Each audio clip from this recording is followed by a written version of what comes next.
The morning sun cast long shadows across New Haven Colony as Dr. Elena Vasquez walked through the medical center doors. She carried her coffee cup in one hand and her medical bag in the other. The smell of fresh bread from the bakery next door, mixed with the clean air of Kepler 442b.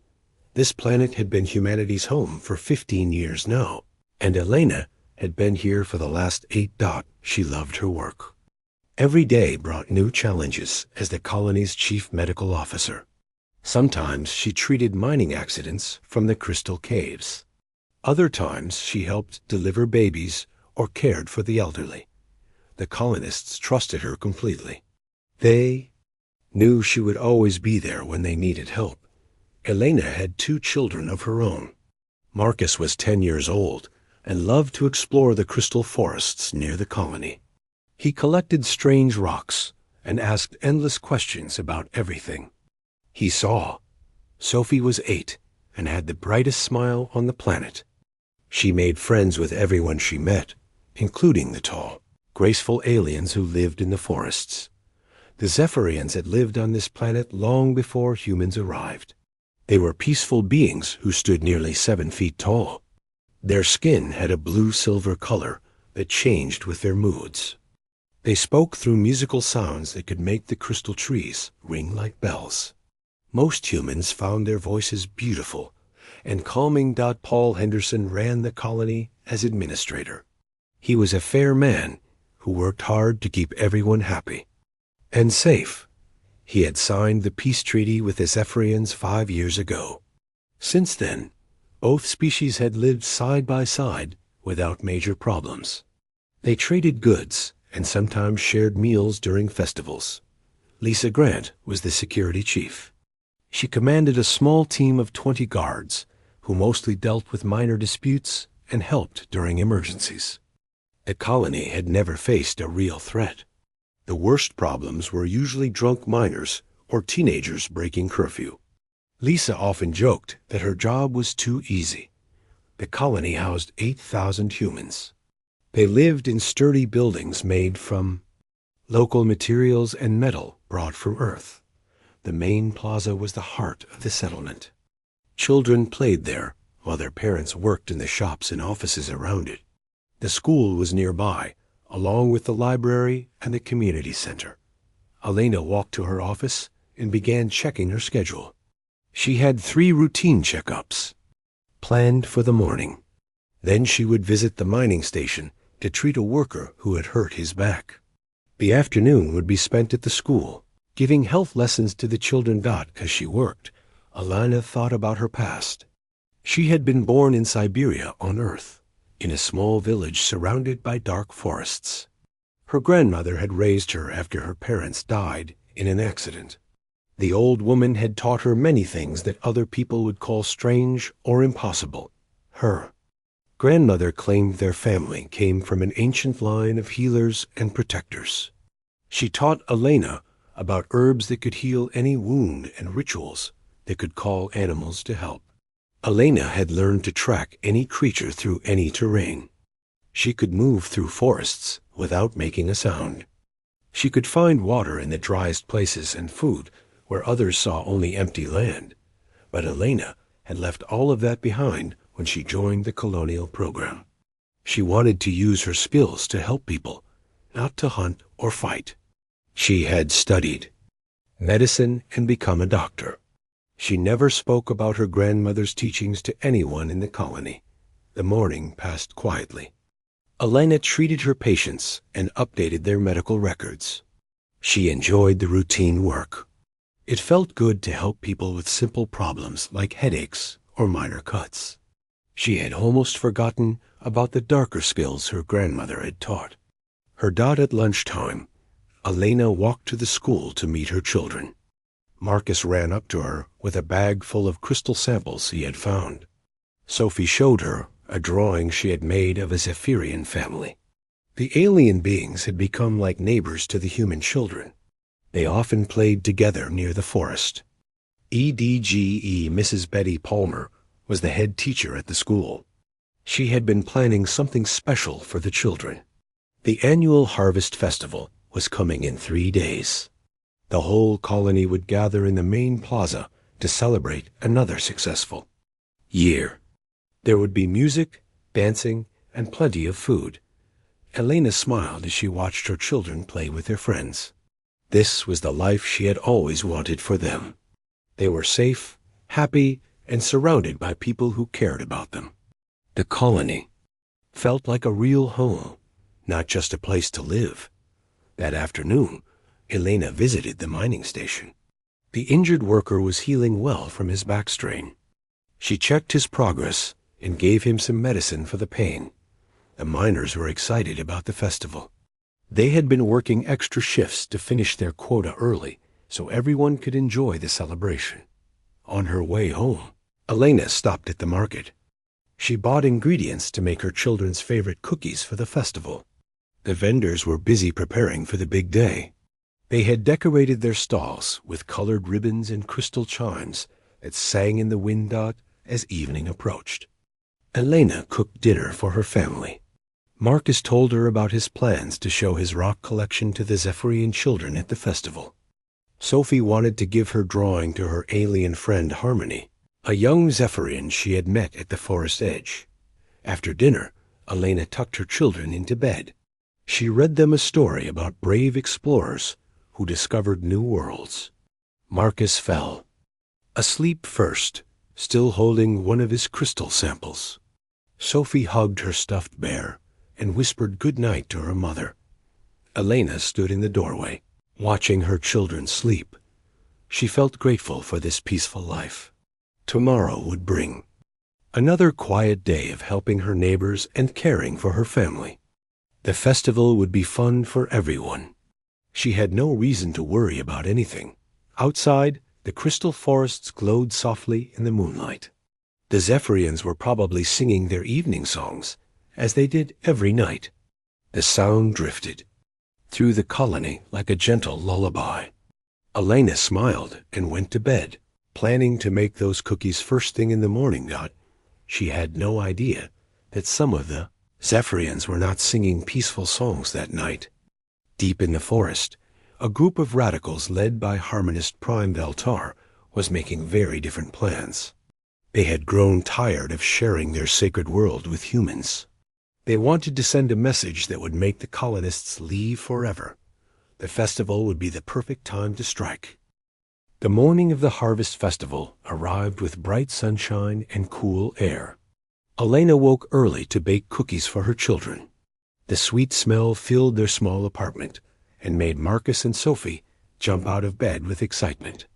Today was the day they had been waiting for all month. Elena dressed her children in their best clothes.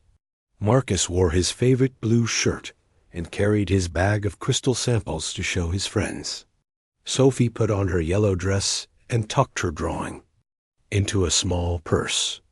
They were both buzzing with energy as they ate breakfast. The whole colony was preparing for the celebration. Elena could hear people talking and laughing in the streets. Vendors were setting up their stalls in the main plaza. The smell of cooking food drifted through the air. Music played from speakers set up around the square. Elena had to work for a few hours before the festival started. She needed to check on 3 patients in the medical center and finish some paperwork. She kissed her children goodbye and watched them run off to meet their friends. Mrs. Palmer had promised to look after all the school children during the morning activities. The medical center was quiet when Elena arrived. Most people were too excited about the festival to worry about minor aches and pains.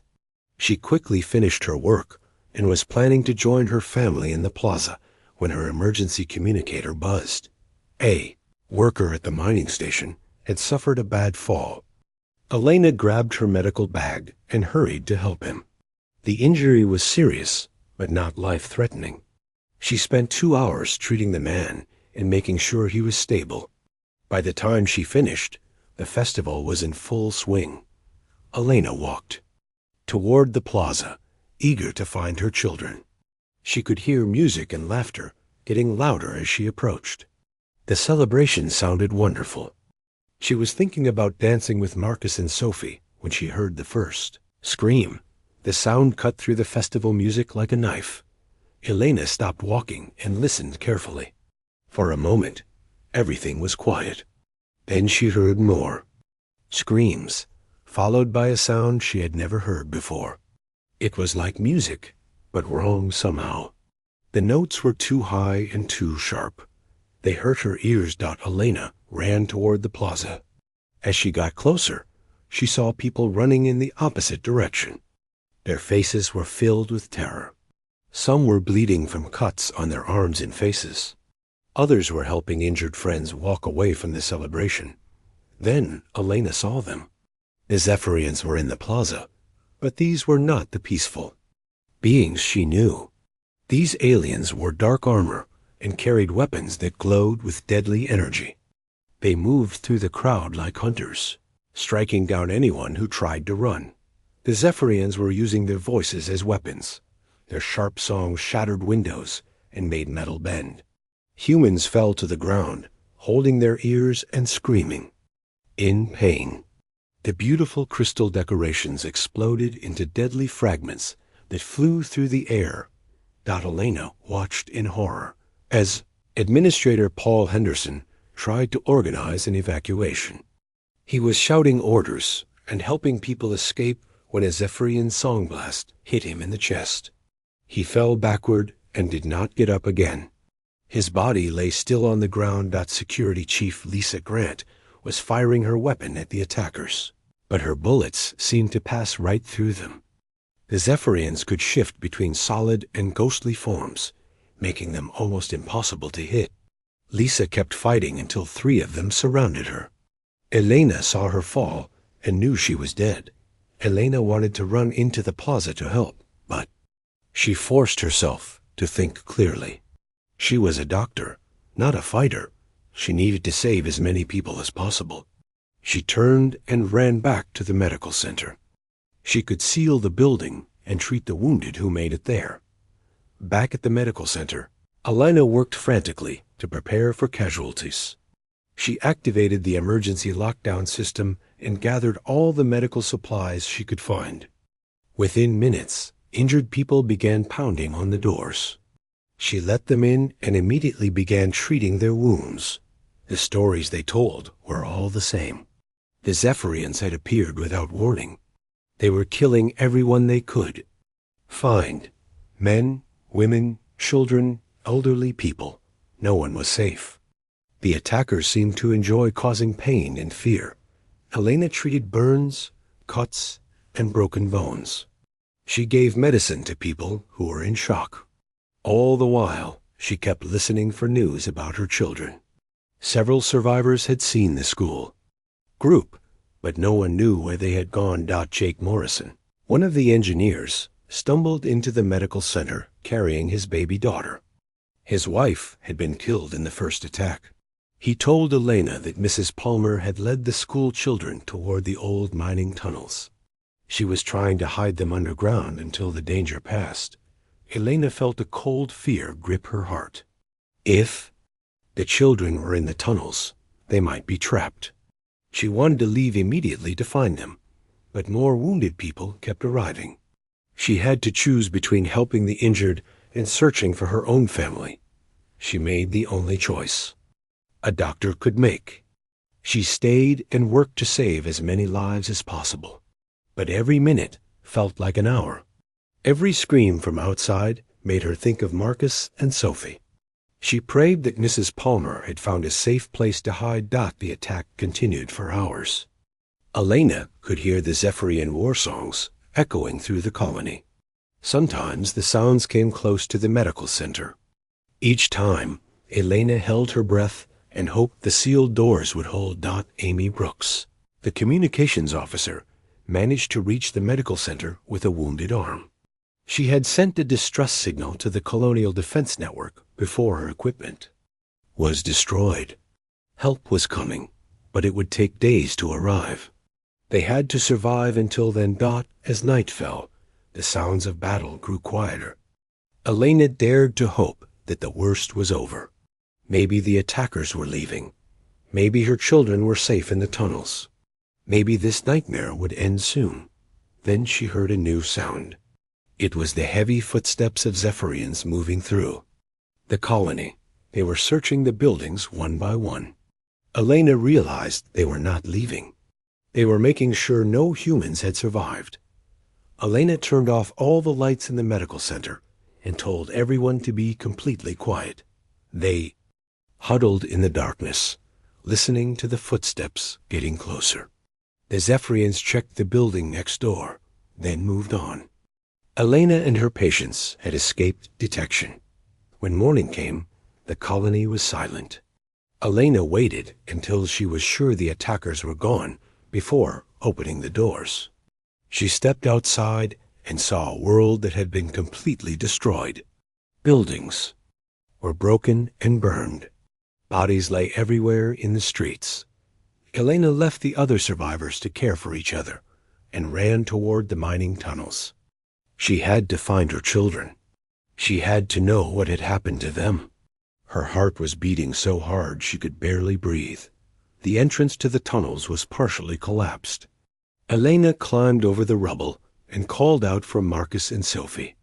Her voice echoed in the darkness, but no one answered. She found an emergency light and began searching deeper into the tunnels. She found them in a side passage where Mrs. Palmer had tried to hide them. All 32 children from the school were there, along with their brave teacher. They were all dead. The Zephyrians had found them and killed them without mercy. Elena fell to her knees beside her children. Marcus had tried to protect Sophie at the end. His arms were still wrapped around his little sister. Sophie's drawing of the Zephyrian family was clutched in her small hand, now stained with blood. Elena held her children and cried tears that seemed to burn her face. The gentle doctor who had spent her life healing others was gone. Something else was taking her place. Something that remembered the old lessons her grandmother had taught her in the dark forests of Siberia. The Zephyrians had made a terrible mistake. They had killed the children of a woman whose blood carried the memory of ancient protectors. They had awakened something that should have stayed sleeping. They had made an enemy of the Baba Yaga's daughter. Elena sat in the dark tunnel, holding her dead children for 3 hours. She did not move or speak. She just held Marcus and Sophie close to her chest and let the grief wash over her like a cold river. The other survivors found her there when they came looking for their own lost family members. Jake Morrison was the first to speak. He put his hand on Elena's shoulder and said her name softly. She looked up at him with eyes that seemed empty of all warmth. Her face was pale and streaked with tears, but she was no longer crying. Something inside her had gone very quiet and very still. The other survivors began to panic when they saw all the dead children. Parents fell to their knees beside small bodies. They screamed and cried and begged for this to be a nightmare they could wake up from. But Elena just sat there, holding her children and staring at nothing. Amy Brooks tried to get Elena to come back to the medical center. She said the wounded people needed their doctor. Elena looked at her for a long moment, then slowly shook her head. In a voice that sounded like winter wind, she said the doctor was dead too. The survivors were scared. They had less than 200 people left from a colony of 8,000. They had no leader, no security force, and no way to defend themselves if the Zephyrians came back. They needed Elena to help them figure out what to do next. But Elena was not listening to them anymore. She was listening to older voices in her head. Her grandmother's voice, telling her stories about the forest spirits who protected the innocent. Her great-grandmother's voice, teaching her the old songs that could call power from the earth itself. Elena gently placed her children's bodies side by side in the tunnel. She kissed their foreheads and whispered words in a language none of the survivors recognized. The words seemed to make the air around them grow colder. Even the tunnel walls seemed to shiver. Jake Morrison had lost his wife in the attack, but he still had his baby daughter to protect. He tried to organize the other survivors. They needed to find shelter, gather supplies, and wait for rescue ships to arrive. The Colonial Defense Network had received Amy's distress signal, but help was still days away. Elena helped them carry the children's bodies to a clearing near the colony.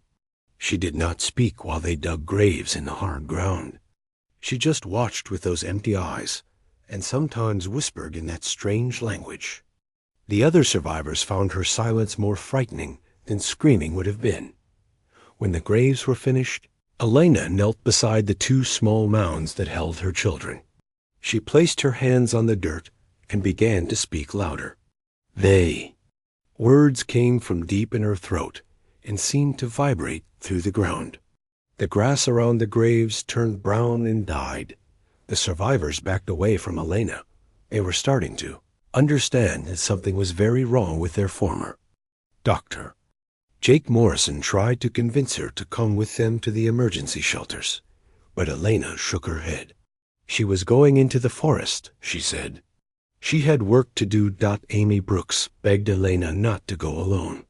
The crystal forests were dangerous, even before the attack. Now they were full of hostile Zephyrians who might kill anyone they found. Elena would die out there, and the survivors needed her medical skills. Elena stood up and looked at Amy with eyes that seemed to glow in the dim light. She said the Zephyrians should be afraid of her, not the other way around. Then she turned and walked toward the tree line without looking back. The survivors watched her disappear into the shadows between the crystal trees. That night, strange things began to happen in the forest. The usual sounds of nocturnal animals went silent. The crystal trees stopped their gentle humming. Even the wind seemed to hold its breath. The survivors in the emergency shelters felt like something was watching them from the darkness. Elena walked deeper into the forest than any human had ever gone. She moved without making a sound, following paths that only she could see. Her grandmother's. Training came back to her as if no time had passed. She could read the signs in broken branches and disturbed leaves. She could smell the fear of small animals hiding in their burrows. The forest was afraid of her. Elena could feel it in the way. The trees seemed to lean away from her path. She was no longer the gentle doctor who had loved all living things. She was becoming something else, something that made even the plants nervous. Elena found a clearing where the crystal formations created natural circles. The stones were old and held power that humans had never understood. She knelt in the center of the largest circle and began to prepare for what was coming next. She pulled items from her medical bag and arranged them in patterns her grandmother had taught her. Herbs that could heal became ingredients for darker purposes. Surgical tools became instruments for ancient rituals. The kind doctor's supplies transformed into a witch's working materials, cut symbols into the crystal stones using her scalpel. The cuts bled a strange, dark liquid that was not quite blood. She mixed powders from local plants with substances she had brought from the medical center. The mixture glowed with an unnatural light. As she worked, Elena began to change. Her gray hair grew darker and longer.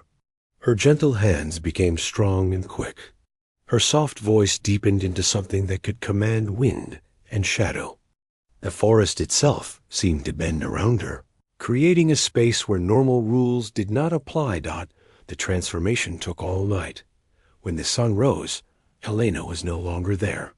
In her place sat something that looked like her, but felt completely different. This being had Elena's memories and Elena's love for her dead children. But it also had power that came from older times when humans knew how to be truly dangerous. The Zephyrians in their forest cities felt the change. Their harmonic songs became worried and confused. Something new had entered their world, something that made their ancient instincts scream warnings. The more sensitive among them began to flee toward the outer settlements. The survivors at the emergency shelters noticed changes too. Fresh water appeared near their hiding places without explanation. Edible plants grew in abundance around their camps. The dangerous predators that had always threatened the colony seemed to have vanished completely. Jake Morrison began to suspect that Elena was still alive and somehow protecting them. But when he tried to track her in the forest, he found paths that led nowhere and signs that made no sense. It was as if the forest itself was hiding her from anyone who might try to find her. Amy Brooks reported strange interference on her emergency radio. Sometimes she heard voices speaking in languages that sounded like whispers and wind. The voices seemed to be calling to something deep in the forest, something that was listening and getting ready to answer. The Zephyrians, who had attacked the colony, were beginning to disappear. Scout parties sent to check on the human survivors never returned. Search teams found no trace of what had happened to them. It was as if they had simply vanished into the crystal forest. Harmonist Prime Valtar, who had led the massacre, began to receive reports of something hunting his people. The descriptions were confused and frightening. The scouts spoke of shadows that moved wrong, of sounds that hurt to hear, and of eyes that glowed with cold fire in the darkness. Elena, or the thing she had become, was learning about her enemies. She studied their habits, their fears, and their weaknesses. She learned to track them by their harmonic signatures and to predict their movements through the forest. She was preparing for a hunt that would end only when every one of them was dead. The gentle doctor, who had loved all living things, was gone forever. In her place was something that loved only 2 small graves and hated everything that had caused them. The Zephyrians had killed human children and thought they were safe.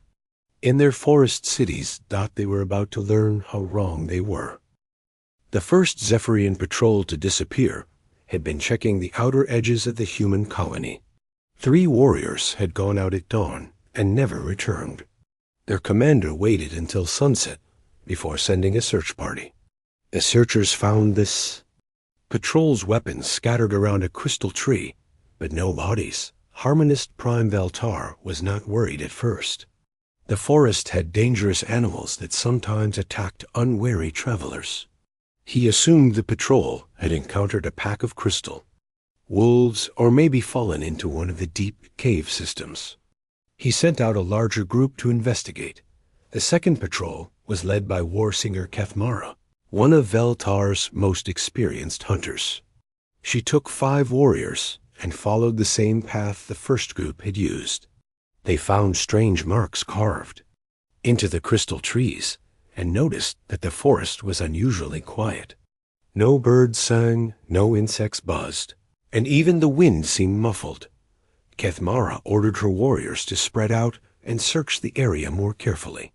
They found drops of blue-silver blood on the ground and claw marks that did not match any known animal. The marks were too deep and too precise. They looked almost like they had been made by surgical tools. As the search party moved deeper into the forest, they began to feel like they were being watched. The feeling grew stronger with each step. The warriors gripped their weapons tighter and began to sing low harmony songs to calm their nerves. But the songs seemed to die in the air before they could spread. Elena had been following the patrol since they entered the forest. She moved through the trees like a shadow, making no sound and leaving no trace. She had learned to read the Zephyrians' harmonic languages and could predict their movements by the songs they sang to each other. She watched them spread out to search, and she smiled. It was not the gentle smile of Dr. Elena Vasquez. It was the cold smile of something that had been waiting for its prey to make a mistake. The Zephyrians had made the mistake of separating from each other. Elena struck the first warrior while he was examining a crystal formation. She dropped from the tree branches above him and landed without a sound. Her scalpel, now changed into something sharper than any metal, cut through his neck before he could cry out. He fell to the ground, his blue-silver blood pooling among the crystal fragments. The second warrior was only 20 feet away, but he heard nothing. Elena moved his body into a position that would confuse the other searchers. She carved one of her grandmother's symbols into the crystal beside him, then melted back into the forest shadows. Kethmara found the first body 10 minutes later. She called out to her remaining warriors, but only 3 answered. The 4th was already dead, hanging from a tree branch with his throat torn open. The rope that held him was made from forest vines, but it was tied with knots that no Zephyrian had ever seen. Elena was hunting them one by one. She used every skill her grandmother had taught her, plus new abilities that came from her transformation. She could move through the forest faster than the Zephyrians could track. She could climb trees without making them shake. She could disappear into shadows that seemed deeper than they should be. The 3rd warrior died while trying to climb a crystal formation to get a better view of the forest. Elena caught him halfway up and pulled him into a crevice between the stones. His scream was cut short by her blade. She left his body wedged in the rocks where the others would find it and be frightened by what they saw. Kethmara was beginning to understand that they were dealing with something far more dangerous than wild animals. She gathered her 2 remaining warriors and tried to retreat toward their city. But Elena had been herding them away from the safe paths. They were lost in a part of the forest that seemed to shift and change around them. The 4th warrior died when he stepped on what looked like solid ground. Elena had spent hours preparing a trap using her knowledge of the forest floor. The warrior fell into a pit lined with sharp crystal spikes. His death songs echoed through the trees, but they sounded more like screams than music. Kethmara was alone with 1 frightened warrior when they finally saw their enemy. Elena stepped out from behind a tree and stood in the path ahead of them. She looked like a human woman, but there was something wrong with her. Her hair moved as if it were underwater. Her eyes glowed with pale fire. The shadows around her seemed to reach toward the Zephyrians. Like grasping fingers, the young warrior raised his weapon and fired a harmonic blast at Elena. The sound waves that could shatter stone and metal passed right through her without effect. She had learned to phase shift like the Zephyrians, but she could do it better than they could. Elena moved toward them with inhuman speed. The young warrior tried to run, but roots and branches grabbed at his legs. He fell forward and felt Elena's blade slide between his ribs. As he died, he heard her whisper something in perfect Zephyrian. She told him this was for the children he had helped murder. Kethmara was a veteran warrior who had survived many battles. She knew when she was facing a superior enemy.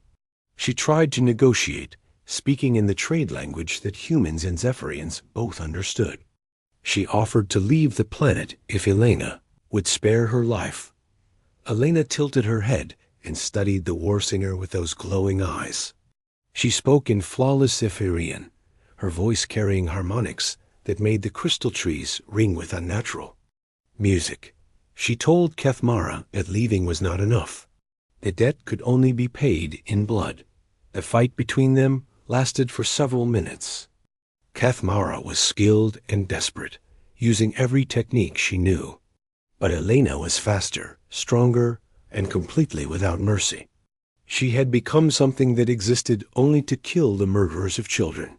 When it was over, Elena arranged Kethmara's body in the center of a crystal circle. She carved symbols around it that hurt to look at directly. The symbols told a story in an ancient language that predated both human and Zephyrian civilizations. They spoke of justice, vengeance, and the price of harming the innocent. Word of the lost patrol spread through the Zephyrian cities. Veltar sent out more search parties, but they found only bodies and strange symbols. The forest itself seemed to have turned against his people. Even the crystal trees, which had always been their allies, now rang with ominous music. Elena continued her hunt night after night. She learned the patrol routes and strike schedules of the Zephyrians. She discovered their hidden camps and supply caches. She studied their leaders and identified the ones who had been most responsible for the massacre. The Zephyrians began to change their behavior. Warriors who had never known fear started refusing assignments in the outer forest. Some abandoned their posts entirely and fled to the inner cities. Others huddled together in large groups, afraid to travel alone. Elena left gifts for the human survivors. Clean water appeared near their shelters. Healing herbs grew in abundance around their camps. The dangerous predators that had always threatened the colony seemed to have vanished completely. It was as if the forest itself was protecting them. Jake Morrison began to keep a journal of the strange events. He wrote about the fresh supplies that appeared without explanation. He noted the way the forest seemed to watch over them during the day and hunt their enemies at night. He was starting to understand that Elena had become something beyond human. Amy Brooks intercepted Zephyrian communications that spoke of a shadow witch who was hunting their people. The messages were filled with fear and confusion. The Zephyrians were beginning to realize that their massacre had awakened something terrible. Some of the younger Zephyrians began to speak of leaving the planet entirely. They argued that the forest spirits had turned against them for breaking the peace, but Veltar refused to retreat. He had led the attack on the humans, and he would not be driven away by superstition. Elena could hear their arguments through the harmonic networks that connected the Zephyrian cities. She was learning their language perfectly, understanding not just their words, but their emotions and intentions. She was becoming something that knew them better than they knew themselves. Hunt was just beginning. Elena had killed the outer patrols and scouts, but the real targets were still safe in their cities. She was working her way toward the leaders who had planned the massacre. She was saving Veltar for last, but she would reach him eventually. Zephyrians had thought they were the apex predators of their world. They had killed human children without fear of consequences. Now they were learning that some consequences take time to arrive, but they always come eventually. Elena was patient. She had all the time in the world to hunt them down, one by one, until every murderer was dead. The rescue ships arrived from Earth 3 weeks after the massacre. They found the human survivors huddled in emergency shelters, but alive and surprisingly well fed. The forest around them was peaceful and seemed to provide everything they needed. The rescue teams were amazed that so many people had survived without proper supplies. Jake Morrison met with the rescue commanders and tried to explain what had happened. He told them about Elena's transformation in her war against the Zephyrians. The officers listened politely, but clearly thought the survivors were suffering from trauma and hallucinations.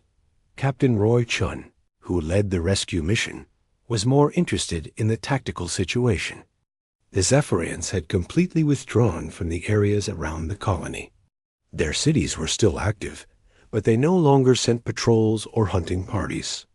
It was as if they were hiding from something. The rescue teams began evacuating the survivors. But Jake Morrison refused to leave. He had a baby daughter to protect, but he felt responsible for staying until Elena returned. He was convinced she was still alive somewhere in the forest. The other survivors agreed to wait a few more days. Elena was indeed still alive, though she was no longer entirely human. She had spent weeks hunting the Zephyrians who had killed her children. Each death had changed her a little more, making her stronger and more dangerous. She was no longer the gentle doctor who had loved all living things. She had been working her way toward the heart of Harmonies, the sacred grove where the Zephyrians had first achieved consciousness. Veltar had retreated there with his remaining followers, thinking the holy site would protect them. They had activated ancient defenses and prepared for a siege. Elena stood at the edge of the sacred grove. As the sun set on the 4th day after, the rescue ships arrived. She had killed over 200 Zephyrians in her hunt for justice. Now only Veltar and his 12 most loyal warriors remained. They were all that was left of the force that had massacred the children. The heart of Harmonies was a cathedral made of living crystal that had grown from the planet's core over millions of years. The walls rang with pure music that could drive lesser beings mad. But Elena walked through the entrance as if the harmonics were just gentle wind. The Zephyrians were waiting for her in the central chamber. They had arranged themselves in a defensive circle around Veltar, their weapons ready and their voices raised in a battle song. But when Elena appeared, their song faltered. She had become something that made their ancient instincts scream warnings. Elena no longer looked fully human. Her hair moved like living shadow. Her eyes burned with cold fire. The darkness around her seemed to reach out with grasping fingers. When she spoke, her voice carried harmonics that made the crystal cathedral ring with unnatural music. She told them in perfect Zephyrian that the hunt was over. She had come to collect the final payment for the children they had murdered. She would kill them all, but she would save Veltar for last. She wanted him to watch his followers die and know that his decision to attack the humans had doomed them all. The first warrior charged at Elena with his harmonic blade raised high. The weapon could cut through metal and stone, but it passed through Elena like she was made of mist. She solidified behind him and drove her transformed scalpel through his back. He fell to the crystal floor, his death song echoing through the chamber. The other warriors attacked together, trying to overwhelm her with coordinated strikes. But Elena moved between them like flowing water. She had learned to phase shift better than any Zephyrian, becoming solid only when she wanted to. Kill. Her blade found throat after throat, heart after heart. Elena killed them slowly, making sure Veltar could see every death. She wanted him to understand the fear and helplessness that the human children had felt. She wanted him to know that this was justice, not just revenge. The fifth warrior tried to use his voice as a weapon, singing a note that could shatter bones. Elena caught the sound and twisted it back at him. His own harmonic attack tore him apart from the inside. She had learned to use their abilities against them. One by one, the warriors fell. Elena fought like a force of nature, unstoppable and Hanzo, merciless. She had become everything her grandmother's stories said the Baba Yaga could be. She was the nightmare that protected children by destroying those who would harm them. When only 3 warriors remained, they broke ranks and tried to flee. Elena let them run for a few seconds, then hunted them down in the crystal passages. She dragged their bodies back to the central chamber and arranged them in a circle around Veltar. The Harmonist Prime was alone now, surrounded by his dead followers. He had been a proud leader who thought his people were superior to the humans. Now he cowered in his sacred grove, facing something that had once been human, but was now far more dangerous. Elena stood before Veltar and began to speak. She told him about Marcus, who had wanted to be a scientist and study the crystal formations. She described Sophie, who had made friends with Zephyrian children and drawn pictures of their families. She made him understand exactly what he had destroyed. Veltar tried to justify his actions. He said the humans were invaders who had no right to be on the Zephyrian homeworld. He claimed he was protecting his people's sacred sites. He argued that the attack had been necessary to preserve their culture. Elena listened to his words with those burning eyes. When he finished, she told him in his own language that there was no justification for killing children. She explained that he had not been protecting anything. He had simply been a coward who attacked the innocent because he was afraid of change. The final battle between Elena and Veltar lasted for an hour. He was the strongest of his people, skilled in combat and enhanced by the sacred grove's power. But Elena had been transformed by grief and rage into something beyond normal limits. She had become the wrath of every parent who had ever lost a child. Elena did not kill Veltar quickly. She made him feel every moment of pain and terror that the children had experienced. She used her medical knowledge to keep him alive longer than should have been possible. She wanted him to understand the full weight of what he had done. When Veltar finally died, the Heart of Harmonies fell silent for the first time in 10,000 years. The Crystal Cathedral stopped singing. The sacred grove seemed to hold its breath. Elena had ended not just a life, but an entire way of thinking. The surviving Zephyrians throughout the planet felt the silence and knew what it meant. Their greatest leader was dead, killed by the Shadow Witch who had hunted them through the forest. Panic spread through their cities. Within days, they began abandoning their homeworld entirely. Elena walked out of the Heart of Harmonies as the sun rose. She was no longer the terrifying creature she had become during the hunt. She looked like Dr. Elena Vasquez again, tired and sad, but somehow peaceful. The transformation was complete. Justice had been served. She made her way back to the colony ruins, where Jake Morrison was still waiting with the other survivors. They gathered around her, asking questions about where she had been and what she had done. Elena just smiled sadly and said she had been saying goodbye to old friends. The rescue commanders wanted to debrief Elena about her experiences, but she politely declined. She requested assignment to a frontier medical post far from civilization. She said she needed time to heal and wanted to help colonists who lived on the edge of human space. Captain Shun was happy to accommodate the traumatized survivor. He had no idea that he was relocating one of the most dangerous predators in the galaxy. Elena gathered her few possessions and prepared to leave the planet that had been her home for 8 years. Before departing, Elena visited the graves of her children one last time.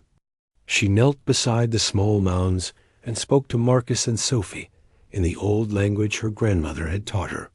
She promised them that no one would ever hurt human children again without facing consequences. As Elena's transport ship lifted off from Kepler 442b, she stood at the observation deck and watched the crystal forests shrink into the distance. She felt no satisfaction from her revenge, only a deep sadness that would never fully heal. But she also felt something else, a sense of purpose. The galaxy was full of species that might threaten human settlements. There would be other colonies, other children who needed protection.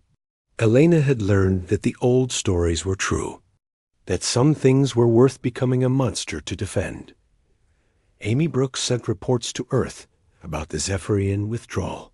The official explanation was that internal political conflicts had forced them to abandon their homeworld.